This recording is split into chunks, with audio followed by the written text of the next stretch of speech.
Hey, what up, guys? Coming to you with another What's Next. This one's on former Super Welterweight champion Tony Harrison of the United States.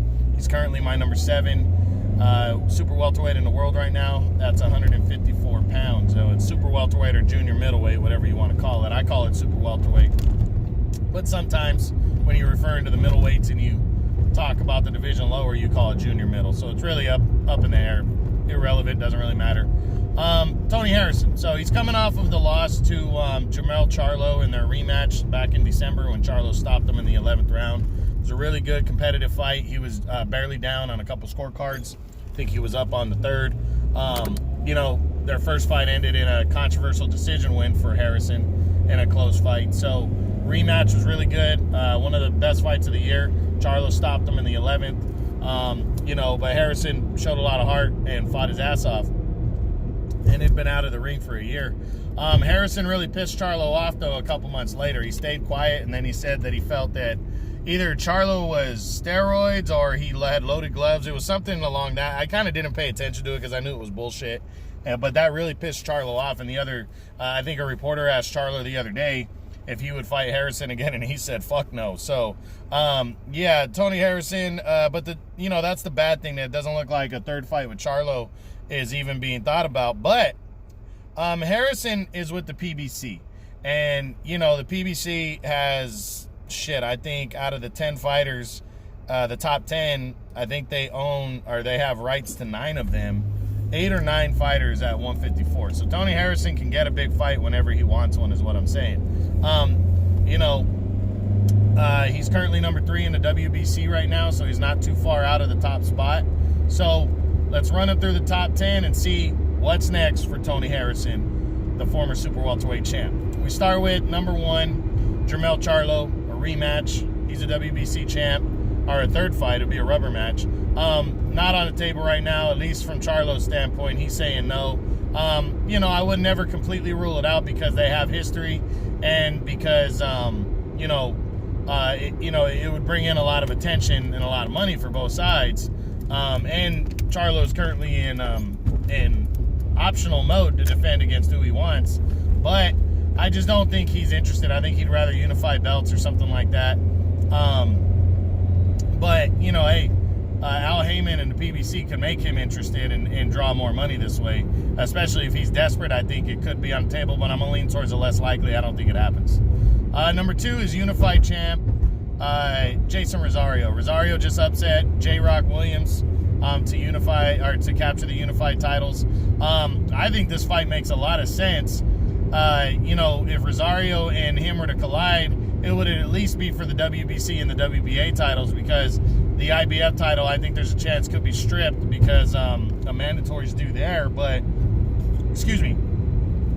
But still, I mean, these guys are in the top 2 spots pretty much at 154, a division that's somewhat wide open. And Charlo, he would just increase his position at number 1 even more if he were to fight Rosario. But I don't think that's going to happen. So I don't even know why I went on Charlo and Rosario. I think I thought I was talking about Charlo for a minute. But Rosario versus Tony Harrison, I mean, if Rosario has optional mode, he could face Harrison. Harrison is in the WBA rankings, but Harrison's coming off of a loss, and he might have to vacate a world title, Rosario. So I don't think he's considering Harrison as an option. I'm gonna say no to that one. Number 3 is a rematch with J-Rock Williams. Well, that's not going to happen. J-Rock had an immediate rematch clause in the contract, and he passed on it. He said he's not fighting Jason Rosario next. I'm sorry, Jesus, I am so off right now. Tony Harrison against J-Rock Williams.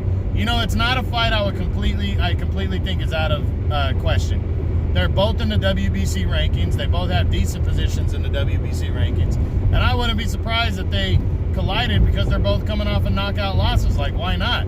I think the fight makes a lot of sense.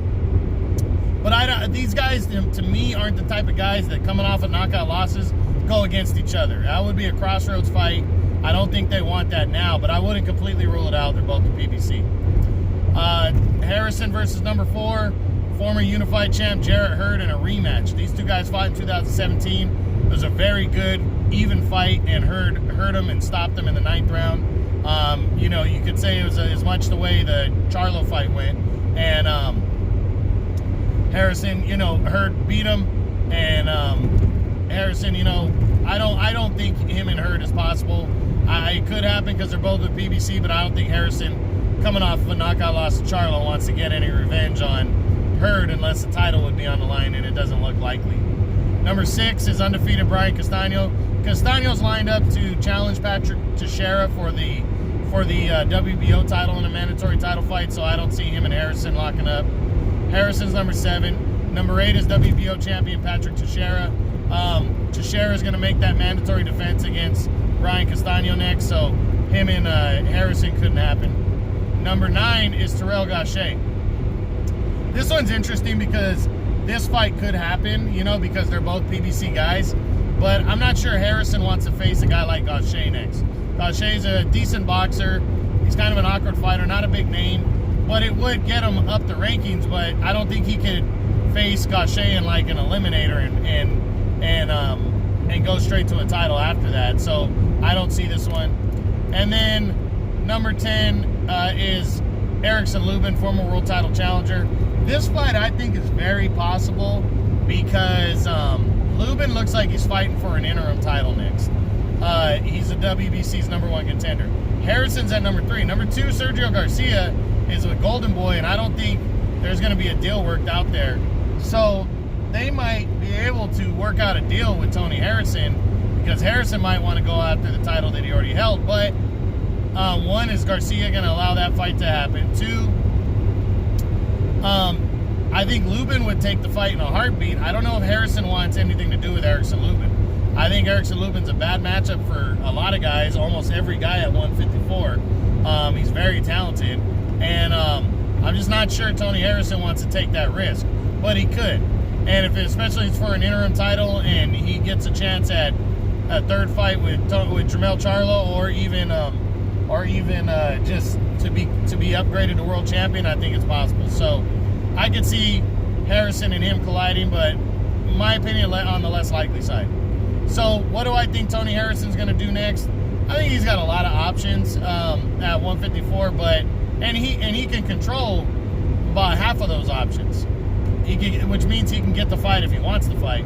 But I just don't think he wants a top 10 guy next. I think he's going to come back, probably get his feet wet, and just get a win under his belt. But then again, I wouldn't be surprised if he jumped right back in and took on a big name. So Harrison, wouldn't surprise me to do something like that. But I'm going to lean towards the less likely. Probably just going to get a tune-up bout next, and that's all we're going to see.